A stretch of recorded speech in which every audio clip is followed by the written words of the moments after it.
Massy qui devait l'emporter à domicile pour asseoir sa qualification pour le Jean Prat, parce que je vous rappelle que le Jean Prat, c'est l'objectif du club. Massy, 3 victoires, 1 défaite face à Dijon, 2 victoires, 2 nuls, donc invaincu jusqu'à présent. Ça commence mal pour Massy puisque Dijon ouvre la marque à la 12e minute de jeu, 3-0 sur une pénalité. Et puis, 3 minutes plus tard, c'est Stéphane Gervais qui va profiter du lancement de Coudol. En bout de ligne, on va retrouver Stéphane Gervais qui va aplatir, vous allez voir l'ailier massicois aplatir dans l'embut dijonnais. Stéphane Gervais qui lance bien son équipe, un essai qui ne sera pas transformé. 5-3 pour Massy à la 15e minute de jeu. Une pénalité pour Dijon toujours par Savre à la 24e va redonner l'avantage à son équipe. 6-5 et puis un nouvel essai, le deuxième de la rencontre sur cette récupération de Pierre Rouget en touche et cette avancée du pack massicois. C'est Nemzadze, le géorgien qui va marquer son premier essai dans cette rencontre. Un essai qui va être transformé par Daniel Clark, le buteur massicois. 15-12 à 6 plutôt, puis 15-6 puisque Clark va ajouter 3 nouveaux points. Et puis à la 40e minute de jeu, eh bien, Florian Malville va inscrire un super essai. Coudol au départ et vous allez voir Malville qui va transpercer la défense de Dijon après cet arrêt de Didelot. Malville qu'on n'arrêtera plus. Donc Massy va finir cette mi-temps sur le score de 22-6. On va l'écouter justement Flo Malville à l'issue de cet essai. Je pense que je vais me faire chambrer aussi par les potes.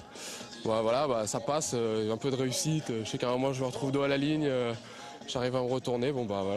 L'arracher. Et c'est vrai que c'est peut-être aussi l'envie qui fait un peu la différence. Mais bon, quand on est dans cette équipe aujourd'hui, on peut avoir qu'une chose, c'est de l'envie, quoi. 22-6 donc à la mi-temps, je ne vous ai pas menti.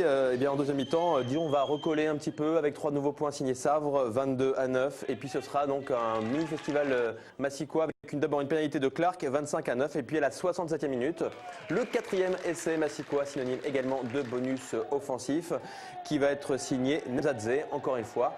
Victoire de Massy 30-9, la 4e de la saison. Une victoire avec le point de bonus, ça c'est quand même bien. Massy qui va remonter à la 2e place au classement. Juste derrière Chalon-sur-Saône qui écrase tout le championnat. Donc 22 points pour Chalon, 18 pour Massy. Et puis Massy qui ira dans 2 semaines jouer un match, on va dire, facile, mais attention, important à Épernay. Ce sera donc, il y a un peu de repos le week-end prochain. Et puis on repart donc à Épernay dans 2 semaines. Et puis après, il y aura un match important contre Bourg-en-Bresse à domicile. Et puis un match à Tours. Voilà, 3 matchs importants à Massy qu'il faudra gagner. On va retrouver donc les réactions de Morgan Champagne, l'entraîneur de Massy, et de Florent Malville. On sait tous ce qui s'est passé à l'intersaison. Puis aussi au début de la saison, je pense que voilà, il a fallu qu'on se resserre, il a fallu qu'on bosse vraiment sérieusement tous ensemble. On savait que ça allait pas être facile. Donc on s'est resserré sur nos valeurs, sur notre groupe de potes. Et aujourd'hui, c'est vraiment une grosse amitié, une grosse entente qu'on vit au quotidien tous ensemble, quoi. Il y a beaucoup d'envie, de plus en plus, c'est très bien et ça prouve que le groupe vit très bien ensemble et qu'on peut faire de grandes choses.